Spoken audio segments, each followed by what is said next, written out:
Time is ticking away for Iran as President Trump hands the regime an urgent ultimatum: open the Strait of Hormuz or face energy obliteration. Chief Foreign Correspondent Trey Yingst just spoke with Prime Minister Benjamin Netanyahu just moments ago, and he joins us from southern Israel. Trey, good morning. Yeah, hey guys, good morning. We just left the southern city of Arad, where overnight more than 100 Israelis were injured in a single Iranian ballistic missile impact. The prime minister arriving at the scene to see the aftermath of this destruction. Here is what it looked like earlier today in Arad. You can see here the impact crater of an Iranian ballistic missile that slammed into the southern city of Arad overnight, wounding more than 100 people. The buildings here reduced to rubble as this explosion rocked the city of more than 25,000 people. All of this taking place as the Israelis work to shoot down more incoming Iranian ballistic missiles. Israel's Prime Minister Benjamin Netanyahu was there on the scene, walking through the debris and meeting with people who survived this missile attack. He spoke exclusively with Fox News about the situation. I asked him about President Trump's post on Truth Social overnight related to the Strait of Hormuz. We also spoke about the ongoing Iranian ballistic missile threat amid this war. Take a listen. Overnight, President Trump said that if in 48 hours the Iranians don't open the Strait of Hormuz, that there will be strikes against the power grids in Iran. Will you participate in those strikes, and what do you think should happen next in this campaign? I think President Trump knows exactly what he's doing, and whatever we do together and as far as possible in confidence. The prime minister spoke about the escalation committed by the Iranian regime over the weekend, with ballistic missile shrapnel raining down on the old city of Jerusalem. We showed you that video late last week, a significant escalation by the regime, and that led to the Israelis going after some of the storage sites of Iran's ballistic missile program. Some of that video here, you can see the explosions taking place over the weekend in Iran. But it was the strikes on the Diego Garcia base conducted by the Iranian regime that really were the biggest red flags over the weekend for the entire world. This is a base that is around 4,000 kilometers, more than 2,000 miles away from Iranian territory. And according to reports, 2 Iranian ballistic missiles were launched toward this U.S.-UK base in the Indian Ocean. One of them fell short, the other one intercepted by a U.S. warship, but a significant escalation by the Iranian regime and an indication that Iran has the ability in their current missile arsenal to even target European cities like Berlin or possibly even Paris. Guys? Yeah, and Trey, to that point, because obviously Iran, as you've been reporting, has the capacity to still strike at the time and place of their choosing now with this escalation, with these intermediate range ballistic missiles, with those European cities, Munich, Rome, Oslo, even London, possibly within the strike radius. Do we know anything about European cities in countries' ability to have missile interceptors like the U.S. and Israel have to stop these?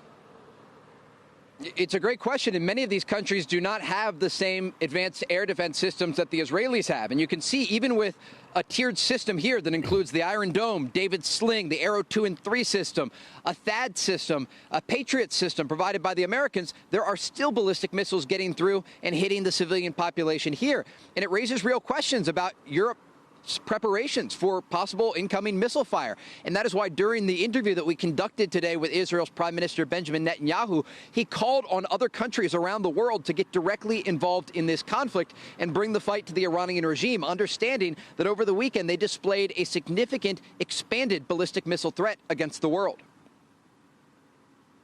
Charlie? What do we know about the capabilities and precision of those missiles that we have newly been unearthed that they flew into the Indian Ocean? So these advanced ballistic missiles, these are medium-range missiles, and they're actually very precise. And the Iranians have shown, and this is very important to note, over the past several days, they can respond when and where they choose, even entering into week 4 of Operation Epic Fury.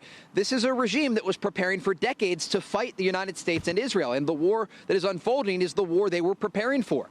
And so they have not only these precision-guided munitions, these ballistic missiles. They also have cluster munitions that they're putting on the tops of ballistic missiles. And we saw earlier today, as we were reporting in Arad, reports from Tel Aviv, Israel's second largest city, of cluster munitions raining down on the population below at 15 different impact sites. And this missile fire has continued. Early this morning, the alarm for the Israeli people was an alert on their phones to get into bomb shelters. Once again, minutes later, another alarm. And so this is an ongoing situation for the Israeli people. And according to sources that we spoke with, a senior military official telling Fox News late last week, they expect this incoming missile fire to continue for at least a few weeks. Guys? Wow. Trey, so we see this coordination, this partnership between the United States and Israel. Talk to me about the Gulf states, because one of the things that's interesting that's happened here is that it's really exposed so many of their vulnerabilities. You know, if a desalinization plant is taken out, that's a problem for them. But also as oil fields and some of, these are single commodity type economies, when those get hit, that's a big problem for them as well. So how much are they coordinating with the United States and Israel, and how much of the impact that they're taking is playing into decisions that are being made militarily with Israel, between Israel and the United States? Yeah, so we'll quickly talk about three things. We'll talk about defense, offense, and relationships. On defense, these countries do have air defense systems, and they're able to shoot down some of this incoming ballistic missile fire and drone attacks. The issue is the fact that these attacks have been ongoing for the past 3 weeks. Yeah.